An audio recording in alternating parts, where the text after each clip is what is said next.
Welcome to Sitio Bangungot, ang channel na maghahatid sa inyo ng mga kwentong kababalaghang mula sa mga totoong taong nagpadala ng kanya-kanyang mga tunay na karanasan. Mula sa multo, mangkukulam, mga engkanto at iba pa. Siguradong titindig ang inyong mga balahibo sa aming istorya. Ngunit bago ang lahat, gusto ko sanang ipakilala muna sa inyo ang isang bago nating kasityo na siyang makakasama natin para sa mga susunod nating kwentuhan dito sa ating channel. Siya, si Sir June, ang bago nating narrator. Kaya naman huwag na tayong magpatumpik-tumpik pa mga kasityo. Halina't samahan natin siyang sundan ang kwentong hatid ng ating letter sender para sa araw na ito.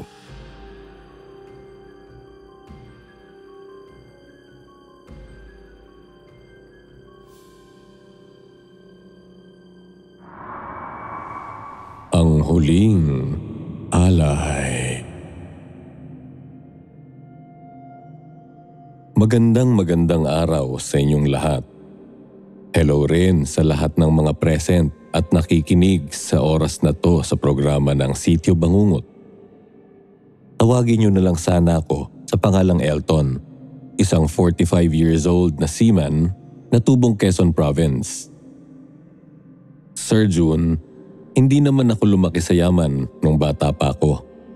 Sa katunayan ay mahirap lang ang pamilya namin. Pero nakakaraos naman kahit papano dahil nag-iisang anak lang naman ako ng nanay at tatay ko. Di tulad ng matalik kong kaibigang si Nonoy, di niya tunay na pangalan. Panganay siya sa 5 magkakapatid at nasa mga 10 taong gulang pa lang yata kami noon. Construction worker ang tatay niya noon na madalas mag-stay in sa ibang lugar habang ang nanay niya naman ay labandera. Madalas noon, hindi sumasapat ang kita ng mga magulang niya para sa kanila, kaya palagi na lang silang kapos. Salat sila sa maraming bagay, lalong-lalo na sa pagkain. Natatandaan ko, Sir June, na nung mga bata pa kami ay madalas kaming umistambay ni Nonoy doon sa bubungan ng bahay nila. Kahit na mula doon ay tanaw na tanaw namin ang abandonadong bahay na sinasabi ng mga matatanda noon na isa raw yung haunted house. Marami raw multo ron kasi matagal na daw yung abandonado at alam naman ni Nonoy na totoo ang mga kwento-kwentong yun. Kasi Sir June, kami mismo ay nakakita na talaga ron ng multo habang nakatambay kami sa bubungan ni Nonoy. Nakarinig kasi kami noon ng mga sitsit, kaya napalingon kami sa bintana ng abandonadong bahay. Padilim na pa man din noon, kaya laking gulat ko talaga nung makakita ko ron ng isang babaeng nakasuot ng kulay puting bestidang pagkahaba-haba. Tapos kumakaway ito sa aming dalawa. Nang ituro ko kay Nonoy yun, natulala rin siya. Tapos nagtakbuhan na kaming pababa. Kaya lang kasi mahangin doon. Masarap magpahinga pagkatapos kong tulungan si Nonoy sa lahat ng gawain niya. Maghugas ng plato, maglinis ng bahay, magsibak ng kahoy, magsaing at kung ano-ano pa. Naaawa kasi ako kay Nonoy noon eh.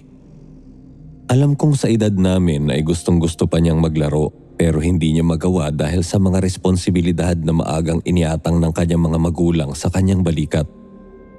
Dahil doon, palagi ko nga siyang tinutulungan. Kaya lang po, nagbago ang lahat nang dumating galing abroad yung tsahin kong kapatid ni tatay na dala ang isa na yata sa pinakamagandang bagay nung panahon namin. Inuwian ho ako ng tsahin ko ng isang Game Boy. Yun po ang usong-usong laruan ng mga bata pa kami. Kapag meron ka kasing ganun nung araw, sikat ka na, yayamanin ka, kaya talagang sobrang excited ko nun. Tandang-tanda ko pa nga noon na sobrang tuwa ko nang ibalita ko kay Nonoy ang tungkol sa laruan ko. Ipinagyayabang ko yun ng todo sa kanya na hindi ko man lang iniisip na pwede siyang makaramdam ng inggit sa akin dahil hindi siya kayang ibili ng mga magulang niya. Basta sobrang excited lang ako noon sa bago kong laruan. Kaya lalo pa akong nagyabang nang sabihin sa akin ni Nonoy na pagdating daw ng tatay niya ay kakain sila sa labas. Pasasalubungan niya rin daw ako kaya pahiramin ko siya ng laruan ko. Sabi ko naman, ayoko. Hindi ko pa nga ako nalalaro yun eh. Pero binigyan ko naman siya ng palaman na dala-dala rin ng tiyahin ko. Blueberry jam yun na nang matikman namin ni Nonoy ay para kaming napunta sa alapaap dahil pareho naming nagustuhan ng todo ang lasa nun. Manghang-mangha kami ron sa lasa ng palaman. To the point na halos makalimutan na namin ang tungkol sa pinag-aagawan naming Game Boy kanina. Sabi pa nga namin ni Nonoy noon, sana paglaki namin ay makatikim kami ng tunay na blueberry. Simula noon ay nangako kami sa isa't isa na kapag tumanda kami at may kakayahan ng kumita ng sarili naming pera, ay kakain kami ng prutas na yon. Mababaw lang naman ang pangarap namin ni Nonoy noon eh. Pero yun na yata ang pinakamasasayang araw namin na magkasama.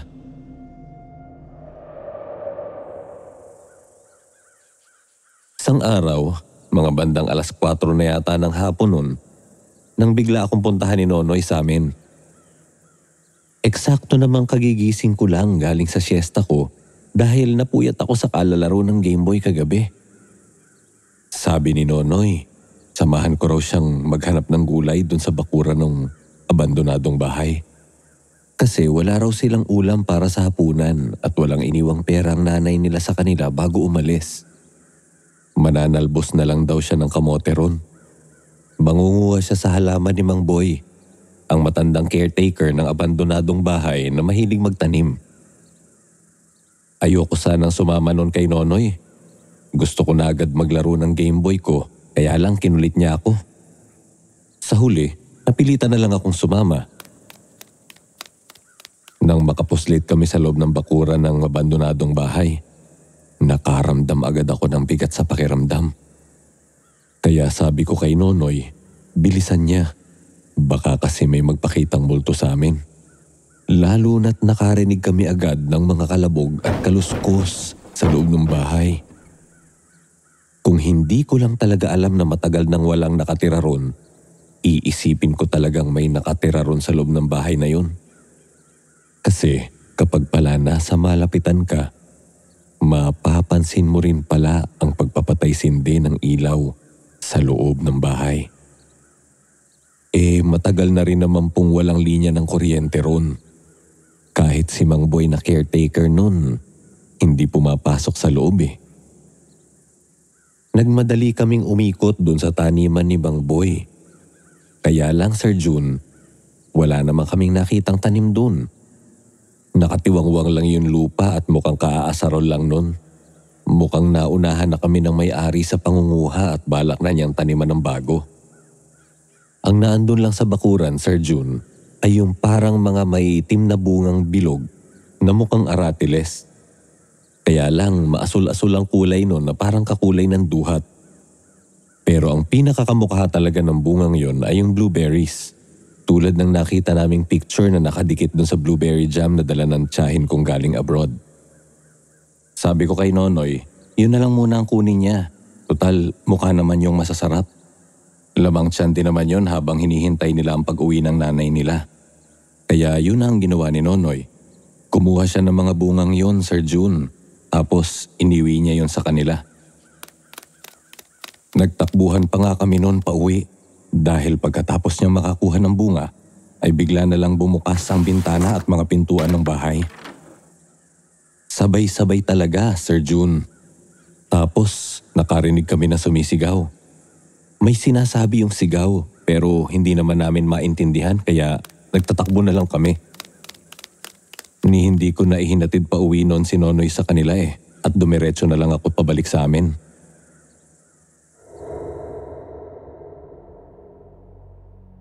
Kinabukasan, Sir June, tanghali na akong nagising. Puyat na naman kasi ako sa kalalaro. Nagising nga lang ako noon nang makarinig ako ng malalakas na boses sa labas ng bahay namin.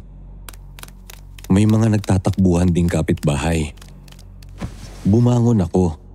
Paglabas ko ng kwarto ay siya namang pasok ni nanay sa loob ng bahay namin. Nagmamadali siyang naglakad papunta sa akin na para siyang kabadong-kabado. Nagtaka naman ako, kaya tinanong ko siya kung bakit. Pero imbis na sumagot, tinanong ako ni nanay kung kumain din daw ako ng bungang kinain ni Nonoy kahapon. Tumanggi naman ako, pero doon na nagsimulang kumabog ang dibdib ko. Bigla na lang din kasing lumungkot ang mukha ni nanay noon habang sinasabi niya sa akin ang isang bagay na halos magpaguho ng batang isip ko pa ng mga sandaling yon. Sir June, ang sabi niya kasi sa akin, wala na si Nonoy. Patay na raw ito. Ganon din ang mga kapatid niya. Nalason daw sila, sir. Dun mismo, sa bungang itinuro ko kay Nonoy kahapon. Sa totoo lang, ay kagabi pa raw sila isinugod ng nanay nila sa ospital. Bigla na lang daw kasing sumakit ang tiyan ng 5 magkakapatid. Hanggang sa maya-maya ay nagsusuka na sila ng walang hinto. Bumubula na rin daw ang bibig nilang lahat, Sir June. Lalo na yung kapatid ni Nonoy na mag-iisang taong gulang pa lang. Yun daw ang nangitim ng husto kagabi. Nagkulay ubi raw ang buong mukha hanggang sa nang sumuka ito ay may kasama ng dugo. Bukod dun, nagdudumi rin silang lahat. Halos magkasabay daw sumisirit ang bibig at puwet ng mga bata nun, kaya kulang na lang mabaliw ang nanay nila. Nang mga sandaling yun, sinisisi ko talaga ang sarili ko, Sir June. Alam ko kasing ako nagsabi kay Nonoy na yun na lang ang kainin nila ng mga kapatid niya. Dahil sa akin, napahamak sila. Sa sobrang takot ko ay inamin ko yun kay nanay na agad naman akong binili ng huwag kong sasabihin yun sa iba. Hindi na ako nakadalaw pa sa burol ni Nonoy noon. Dahil sa lalo pong madaling panahon ay lumuwas kami ni nanay pa Maynila at doon ay iniwan niya ako sa poder ng isa pang tiyahin ko hanggang sa magbinata na ako.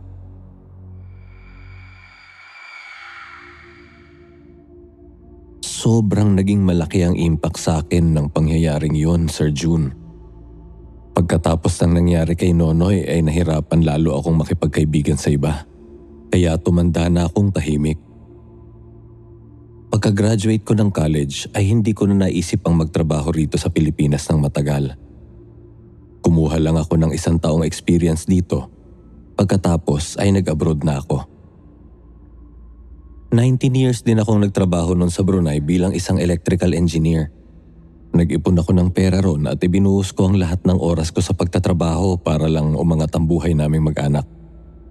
Hanggang sa noon lang pong 1 taon, year 2022, ay naisipan ko na pong sa wakas ay umuwi na rin ng Pilipinas. Okay naman na ang buhay ko, Sir June. May sarili na akong negosyo at napagtapos ko na ng kolehiyo ang 2 anak kong magkalapit lang ang edad. Pareho na silang nagtatrabaho. Pero may isang bagay pa rin na talagang hanggang ngayon ay ayaw magpatahimik sa akin. At yun ay walang iba kundi ang alaala ni Nonoy. Nagsimula ang lahat nang dumalaw ako sa probinsya namin sa Quezon Province. Doon kasi ako'y binaba ng tricycle driver sa mismong abandonadong bahay na kinatatakutan namin ni Nonoy noon. Nagulat pa nga ako, Sir June, dahil pagkababa ko pa lang ng sasakyan ay sinalubong na agad ako ng napakalamig na hangin. Para bang may bumati sa aking isang bagay na hindi nakikita ng normal kong mata. Dahil tuloy doon, hindi ko naiwasang mapalingon sa abandonadong bahay. Pero sobrang nanigas talaga ako noon sa kinatatayuan ko. Dahil nung mapabaling doon ang paningin ko, nahagip ng mata ko yung batang doon sa bungad pa lang ng bakanting lote. Meron kasing bakod yung property na yon na gawa sa yero na tadtad na ng kalawang. Ang nagpagulat lang talaga sa akin ng matindi nun ay kung bakit kamukhang kamukha ni Nonoy yung bata. Tumindig na po yatang lahat ng balahibo ko sa katawan sa nakita kong yun, Sir June. Hindi ko na rin nagawang kunin pa yung sukli ron sa driver na binayaran ko ng 500 piso kahit na 100 lang naman talaga ang pamasahe. Halos lakad takbo ang ginawa ko makauwi lang sa amin agad. Pero nung mapadaan naman ako sa dating bahay ni Nonoy, hindi ko na naman nagustuhan ang nakita ko. Nando na naman siya, Sir June. Pero sa pagkakataong yun, nakatitig na siya ng masama sa akin. Nangangatal pa yung ulo niya. Kulay ubi po ang mukha niya. Putlang-putla rin ang labi. Tapos may lumalabas na kulay asul na likido sa bibig niya. Talagang napahinto ako noon sa paglalakad at natulala ako sa imahe ni Nonoy nang biglang may tumawag sa akin. Si Nanay. Nabalitaan ko kay Nanay, Sir June, na nawala raw ho sa sariling isip ang nanay niya nang mawala si Nonoy at ang mga kapatid niya. Ang tatay naman daw niya, nagkaroon daw agad ng panibagong asawa pagkalipas lang ng 1 taon. Ang nakakabigla pa, kung dati isa lang ang itinuturing na haunted house sa lugar namin, ngayon ay 2 na dahil sa tindi ng trahedyang nangyari sa magkakapatid nung mga bata pa kami. Alam ko, Sir June, ako ang sinisisi ni Nonoy sa nangyari sa kanila. Napatunayan ko yun dahil mula nang bumalik ako sa probinsya ay hindi na ako tinantanan ng imahe niya na sumusunod sa akin kahit saan ako magpunta. Palagi ko na siyang nakikita simula noon. Nakatitig sa akin ng masama. Para bang sinasabi niya na hindi siya dapat napunta sa sitwasyon na yon kung hindi dahil sa akin.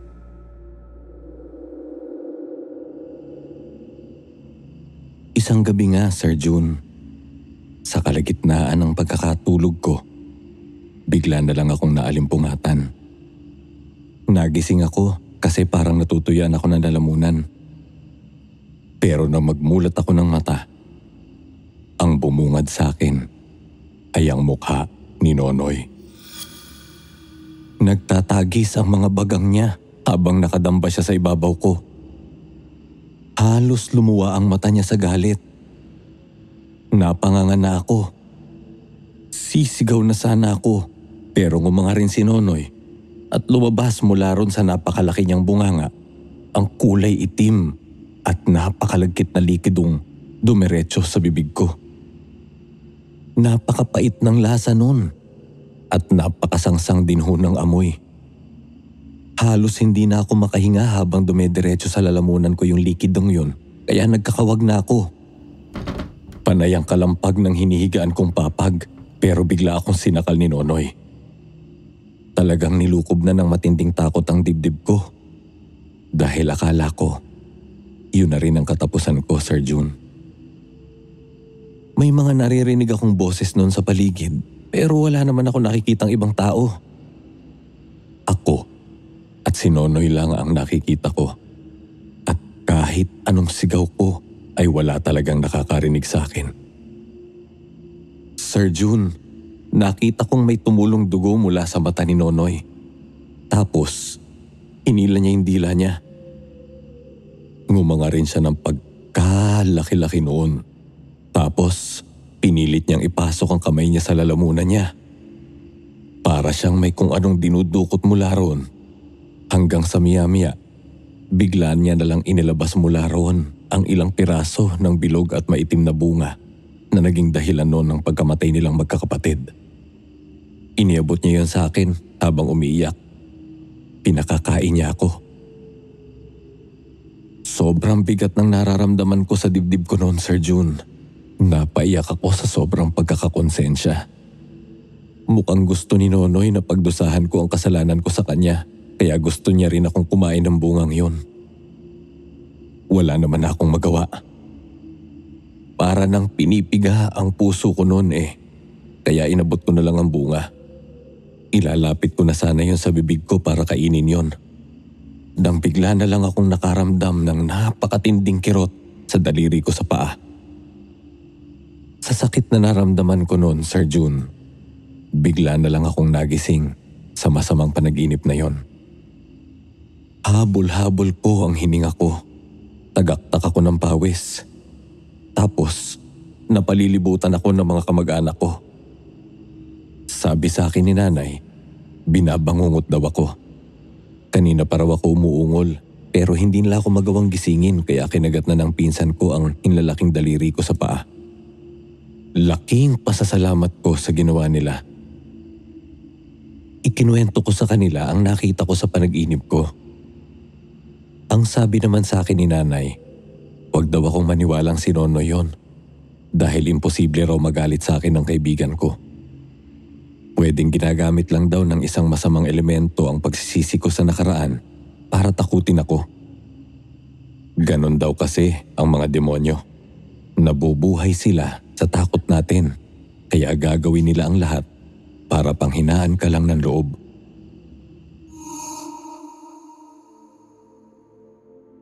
Matapos daw kasi akong paalisin ni nanay noon sa lugar namin sa takot na baka ako ang sisihin ng pamilya ni Nonoy sa nangyari, ay pinuntahan daw siya ng nanay nito. Sabi raw po sa kanya ni Aling Gemma, pangalan ko raw po ang bukang bibig ni Nonoy nung naghihingalo na siya. Sabi raw ni Nonoy, baka malungkot ako kapag nawala siya. Ayaw niya raw pong mangyari yun. Napaiyak nga ako nang malaman ko ang tungkol doon. Hindi kasi sinabi sa akin ni nanay yun dahil gusto niyang makamove on ako kay Nonoy. Hindi alam ni nanay na yun pa pala sa wakas ang magpapalaya sa akin sa masamang alaala kong yun. Dahil pagkatapos po nun, sa wakas, natahimik din ang loob ko. Sir June, umuwi ulit ako ng Maynila pagkatapos nun. Naghanap ako ng mga bagay na alam kong magpapasaya sa pinakamatalik na kaibigan ko, tapos bumalik na agad ako sa probinsya. Sa ikalawang punta kong yun, sa puntod na agad ni Nonoy ako dumiretso. Dala ang mga paboritong bagay na ipinangako namin sa isa't isa noon. Pinilhan ko si Nonoy ng Game Boy, pero bukod doon ay bumili rin ako ng sangkatutak na frozen blueberries na ilinagay ko sa puntod niya. Iyon ang naging huling alay ko sa kanya, Sir June. Nakakalungkot lang talagang hindi na niya magagawang tikman pa kung gaano kasariwa ang prutas na yun na pinapangarap lang namin noon.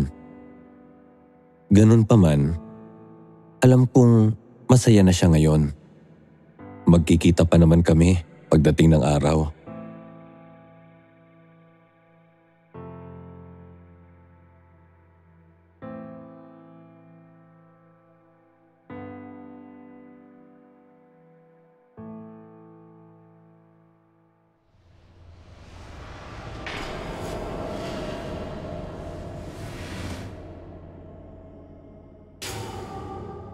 Ganti ng lutaw.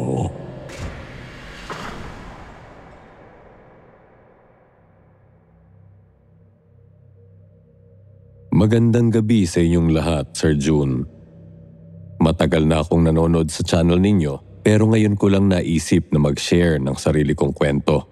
Kasi nung una, hesitant pa talaga ako. Hindi ko naman sana balak na ipaalam sa iba ang kwentong ito dahil na rin sa pakiusap ng mga taong involved dito. Pero dahil matagal naman na ang nakalipas mula nang mangyari ito, ay naisip kong ikwento na lang din po ito para gumaan-gaan naman ang dibdib ko. Pinalitan ko na lang ang pangalan ng lahat ng taong involved dito para protektahan ang kanilang pagkakakilanlan at gano'n na rin ang sa akin. Tawagin niyo na lang ako sa pangalang Bert. Magka-40 anyos na ako at binata pa ako nang mangyari ang karanasang ito sa akin nang magbakasyon ako sa probinsya namin sa Visayas. Unang taon kasi yon ng death anniversary ng lola ko. Kaya naisipan kong dumalaw kahit mag-isa lang ako. Maayos pa naman yung bahay na iniwan ni lola, kaya doon ko munang naisipang tumigil. Mahuhuli raw kasi si nanay noon sa pagpunta dahil sa trabaho nila, kaya ipinagbilin muna sa akin yung bahay ni lola. Medyo liblib yung lugar ng lola ko, Sir June, at yung mga bahay noon sa lugar nila ay magkakalayo. Malalawak yung mga bakuran nila, kaya napakatahimik.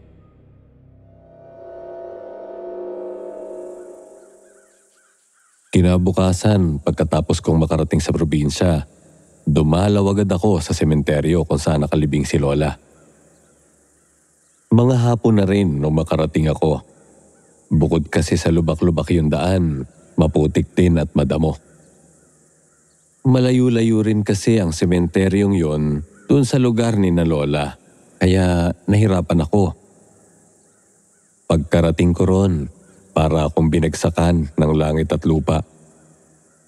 Masakit sa akin ang pagkawala ni lola, kaya hindi ko maiwasang maiyak noon.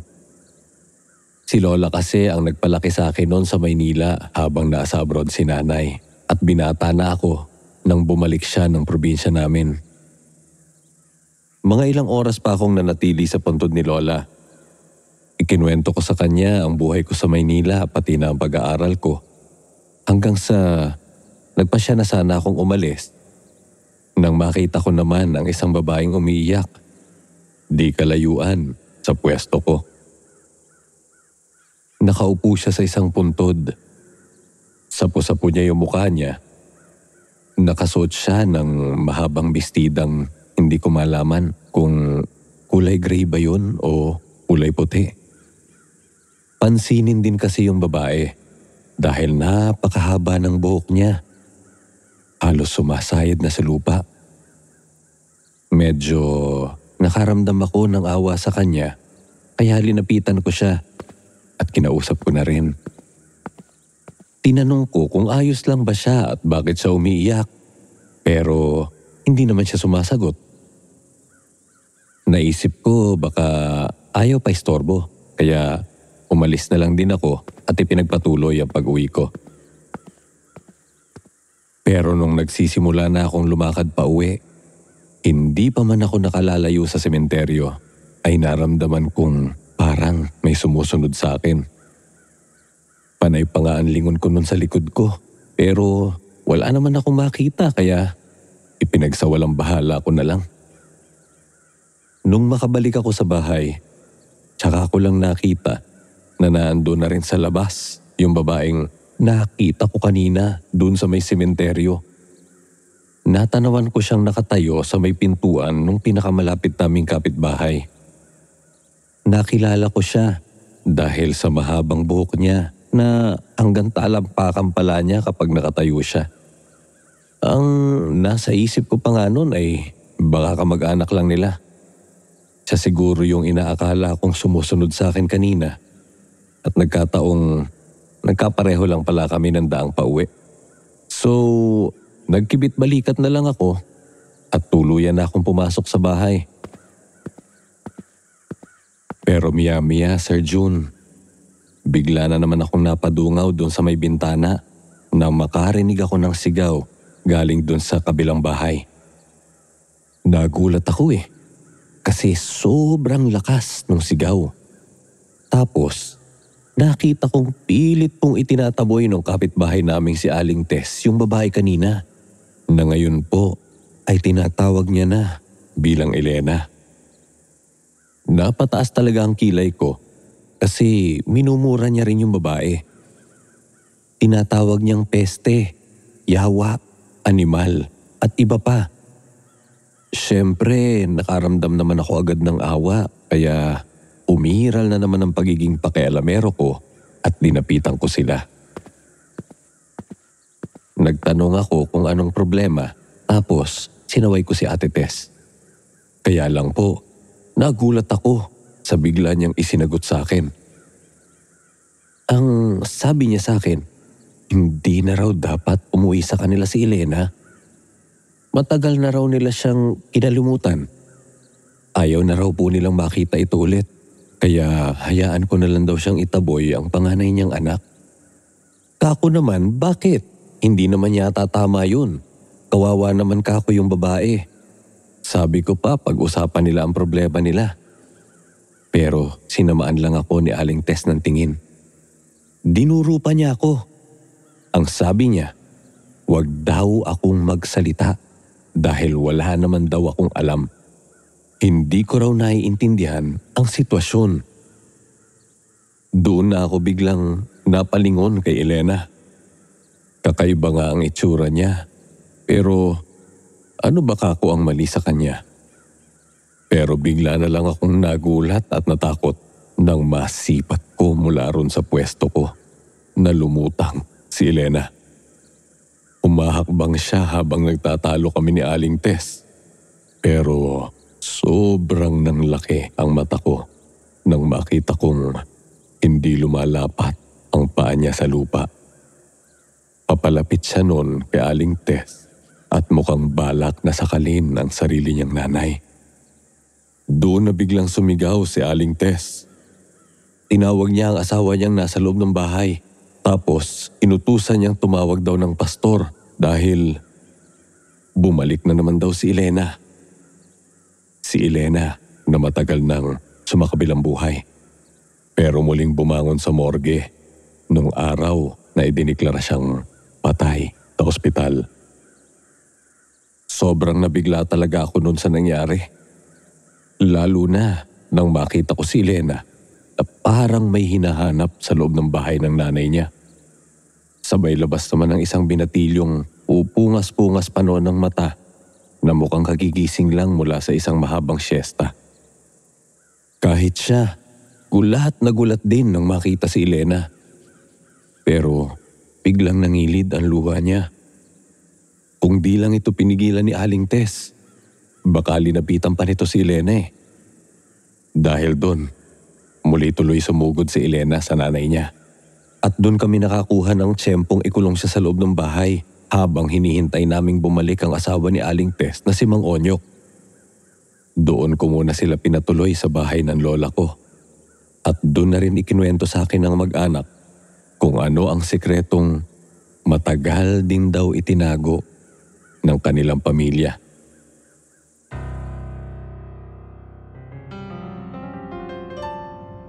Ipinanganak na hindi normal si Elena, Sir June. Pero kahit na ganon, ay hindi maitatangging mayroon siyang taglay na kagandahan. Mag-isang anak lang daw noon si Elena, babae pa. Kaya gano'n na lang daw kung ipagtanggol siya ng tatay niya kapag may nagtatangkang mangbastos sa kanya dahil na rin sa kalagayan niya. Mas malapit din daw si Elena sa tatay niya kesa rito kay Aling Tess. Simula raw nang mamatay ang tatay ni Elena, doon na raw nagsimulang magbago ang pakikitungo ni Aling Tess sa sariling anak. Madalas na raw niyang pagbuhatan ng kamay yung anak niya at kung minsan ay ginugutom pa niya si Elena at ipinapahiya sa tuwing nasa labas sila ng bahay. Hindi naman daw talaga kasi gustong magpakasal ni Aling Tess noon sa tatay ni Elena kung hindi lang siya pinikot nito. Kaya nang magbunga ang kanilang pagsasama at lumabas na hindi normal ang bata, halos puro galit lang ang naramdaman ni Aling Tess para sa sariling anak. Lumipas pa ang ilang buwan, Sir June. Pinatigil na raw ni Aling Tess na pag-aralin tong anak niyang si Elena. Wala rin naman daw kasing maitutulong si Elena kung sakaling makapagtapos ito ng pag-aaral dahil nga sintu-sintu raw ang anak niya. Tanging sakit lang daw sa ulo at problema ang dala nito. Pero kahit na ganon, kahit na kailan naman daw ay hindi nawala ang pagmamahal ni Elena kay Aling Tess. Aminado si Aling Tess na nasasaktan na siya sa mga ginagawa niya sa anak niya noon. Pero galit at puot daw ang nangunguna sa isip niya sa tuwing nakikita niya ito. Bata pa rin daw kasi siya noon eh. Menor de edad pa kung tutuusin. Lumipas ang 1 taon, nakahanap daw ng bagong makakasama si Aling Tess. Nag-asawa raw ito ng panibago. Hindi naman daw nagtagal, biniyayaan ulit si Aling Tess ng isang supling na sa pagkakataon daw na yon ay lalaki na. Naglipat bahay sina Aling Tess. Madalas kasi silang pagchismisan dun sa lugar na tinitirahan nila dati. Kaya napilitan na lang din silang lumipat na ibang bahay. Doon na sila naging kapitbahay ng lola ko. Doon, mas lalo pang lumala ang trato ni Aling Tess kay Elena. Dumating na raw sa puntong walang araw na hindi nawala ng pasa sa katawan si Elena dahil sa pananakit ng nanay niya. Ipinagtatanggol naman daw ng bagong kinakasama ni Aling Tess laban sa kanya. Pero dahil daw doon, lalong nagalit si Aling Tess. Pakiramdam niya raw, natitipuhan lang ng asawa niya si Elena, kaya ay pinagtatanggol nito ang dalaga. Hanggang sa mahuli raw niya ang asawa niya nung isang beses na titig kay Elena na natutulog naman sa katre. Kung hindi pa nga raw siya pumasok nun, baka kung ano na nangyari sa mga ito eh. Nagulat pa nga raw to nang pumasok siyang bigla, pero nagkunwari na lang daw si Aling Tess na wala siyang nakita. Yung isang beses na yon, nasundan pa ng nasundan. Pero nagbingi-bingihan at nagbulag-bulagan daw si Aling Tess. Kaya lang, nagbago bigla ang ihip ng hangin nang mapansin ni Aling Tess na nagiging malapit si Elena at itong bunsong anak niyang si Lucas sa isa't isa. Nakikita raw ni Aling Tess noon pa man na mahal ni Elena tong kapatid niya. At dahil doon ay natakot siya na baka matulad sa panganay niya ang kanyang bunso. Baka raw mahawa si Lucas sa kondisyon ni Elena, kaya gumawa siya ng paraan para paglayuin ang mag-ate. May kakilala raw noon si Aling Tess na isang matandang lalaki. Dati raw niya itong amo nung nangangamuhan pa siya. Mabait naman daw yung matanda. Gustong-gusto raw nitong ampunin si Elena, lalo na't mag-isa na lang ito sa buhay. Matagal na raw kasing namatay ang asawa nito at wala naman itong anak. Para matupad niya ang gusto, ibinigay niya si Elena roon sa matanda para magsilbi rito bilang kasambahay kapalit ng buwan-buwang sweldo na sa palad mismo ni Aling Tess papatak. Simula noon, araw-araw na raw umiiyak ang bunsong anak niya. Wala raw araw na hindi nito hinahanap ang ate Elena niya. Wala naman daw magawa si Aling Tess. Noon din daw na binibigay pa lang ni na Aling Tess si Elena ron sa matanda, nagpupumiglas na ito. Ayaw rin ni Elena na mahiwalay sa kapatid. Alam daw ni Aling Tess na ayaw nitong iwan sila. Kaya nga makailang beses din itong tumakas dun sa poder ng matanda para bumalik sa bahay nila. Natatagpuan na nga lang daw nila itong kalaro na lang bigla ni Lucas sa kwarto. Kung minsan naman, binabantayan lang ito ni Elena sa pagtulog. Gabi-gabi raw niyang nakikita si Elena sa kwarto ng bunsong kapatid niya at paulit-ulit naman niya itong ihinahatid sa matanda. Isang araw nga, nakita niya raw na umiiyak itong si Elena na parang nasasaktan. Nakita rin daw ni Aling Tess yung mga pasa sa katawan ng panganay niyang anak. At doon siya nagkaidiyang mukhang inaabuso rin ito ng matanda. Doon pa lang daw nakaramdam ng parang pagsisisi si Aling Tess. Parang gusto niya na raw bawiin si Elena nun sa matanda, pero huli na pala ang lahat, Sir June. Simula raw kasi nung araw na yon, hindi na raw nila ulit nakita itong si Elena. Nung pinuntahan naman daw nila yung matanda, ang sabi lang nito sa kanya ay tinakasan siya ng dalaga. Minura pa nga raw siya ng matanda Hindi nila alam kung ano nangyari kay Elena noon, pero nararamdaman niya raw na merong nangyaring masama sa panganay na anak niya. Kahit naman kasi malayo ang loob niya kay Elena, anak niya pa rin ito at konektado pa rin silang dalawa. Hanggang sa dumating yung oras na ikinagulat nilang lahat. Isang araw raw, bigla na lang silang sinundo ng mga opisyal ng barangay at sinabing natagpuan si Elena sa isang bangin. Tumalon daw ito at mukhang nagpakamatay. Bali ang leeg at labas ang buto. Grabe raw ang pagsisisi ni Aling Tess noon dahil alam niyang kasalanan niya ang nangyari sa sariling anak, lalo na't wala raw paraan para matukoy kung nagpakamatay nga ito o may tumulak sa kanya sa bangin. Hanggang sa dinala na nila si Elena sa morgue bilang paghahanda sa kanyang burol.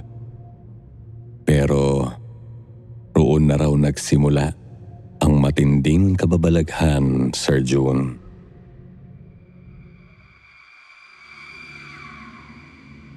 Gabing-gabi na raw noon. Wala pong maririnig na ingay sa labas kundi tunog ng kuliglig.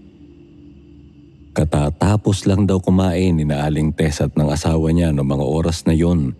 Nauna raw kasing natulog tong anak nilang lalaki at na-late na rin silang mag-asawang maghapunan dahil na rin sa hindi inaasahang pangyayari. Kaya lang, bigla na lang daw silang nakarinig ng pagbukas ng pintuan.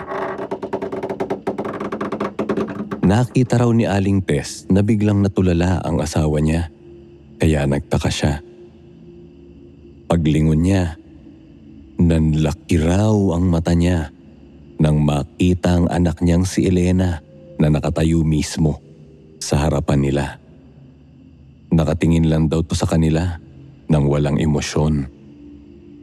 Katulad ng dati, hindi pa rin daw nagbabago ang itsura nito kung paano nila dinala sa morgue kanina. Pero may mga pagbabago siyang nakita rito. Maitim na ang mga kuko nito sa patkamay. Namumula rin daw noon si Elena at ang sangsang pa ng amoy na lumalabas sa katawan nito. Maitim yung labi nito, pati na rin yung ilalim ng mata niya. Nakipagtitigan lang daw sila rito sa sobrang gulat. Pero napansin daw ni Aling Tess yung leeg ni Elena na medyo natatabunan pa ng makapal at mahabang buhok nito na may nakausli raw rong buto. Napasigaw raw siya noon sa sobrang takot. Nanginginig na rin daw ang katawan niya at muntikan pa siyang malaglag sa kinauupuan niya ng oras na yon. Umiiyak na si Aling Tess habang tinataboy naman ng asawa niya tong si Elena. Pero nakatitig lang daw sa kanila to. Mga ilang oras pa silang naalarma pero dali-dali raw silang lumabas ng bahay. Nag-aalala pa nga raw noon si Aling Tess kasi naiwan nila si Lucas sa taas ng bahay nila habang natutulog.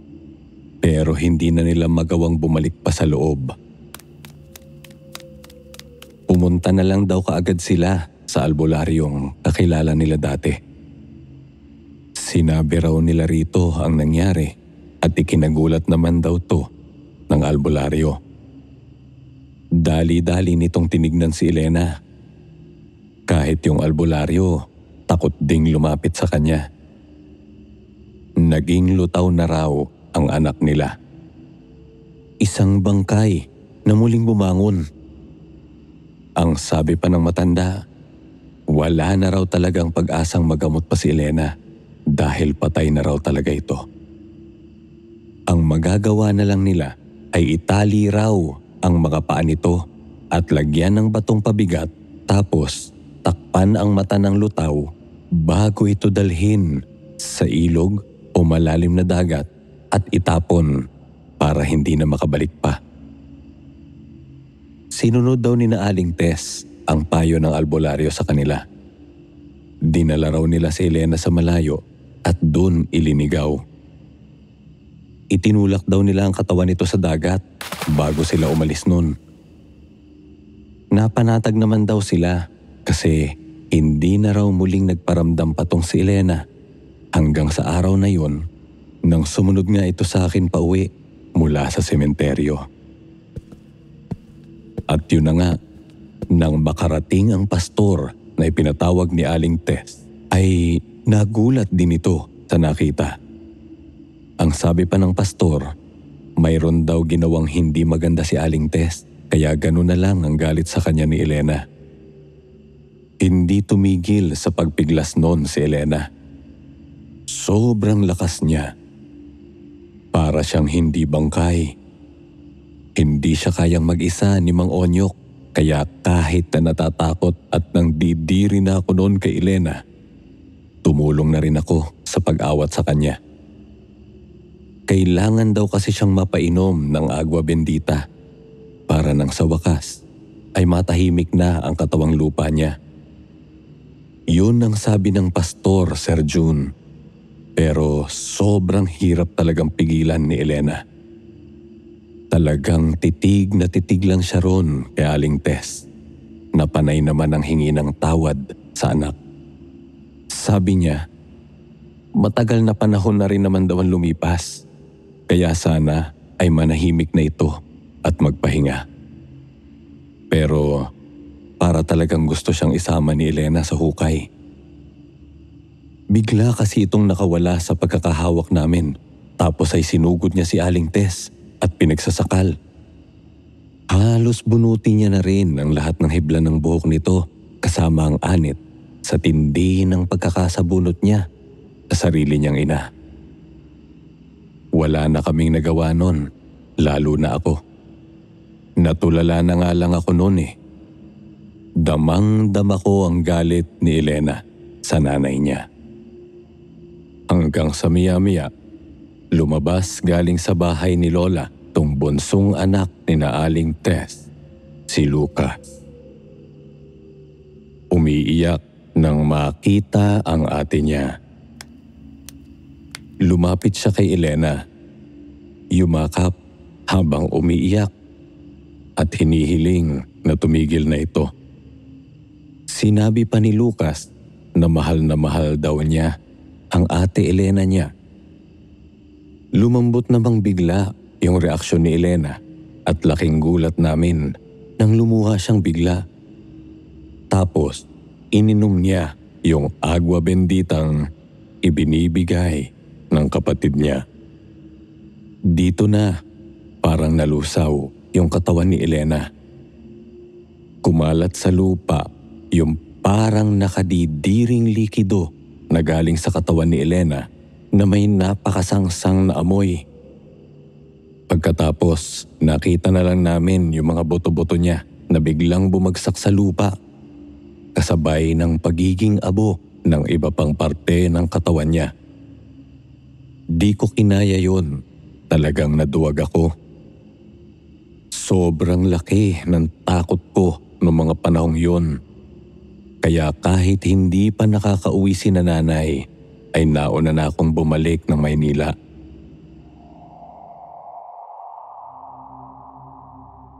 Simula noon, ipinalipat na lang namin sa ibang lugar ang buto ng lola ko para magawa ko pa rin siyang dalawin kahit na hindi ako nagpupunta ron sa dati naming lugar.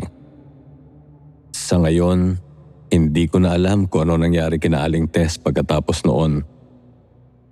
Hindi na ako nagtangkapang makibalita sa kanila dahil sa takot. Pero madalas pong laman ng mga dasal ko hanggang ngayon na sana sa wakas matahimik na ang kaluluwa ni Elena. Sana masaya na siya.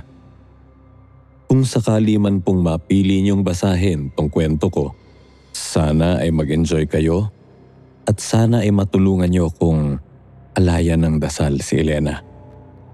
Isang karangalan po ang mapabilang sa iyong mga letter sender. Muli ay maraming salamat. Hanggang dito na lang, Bert.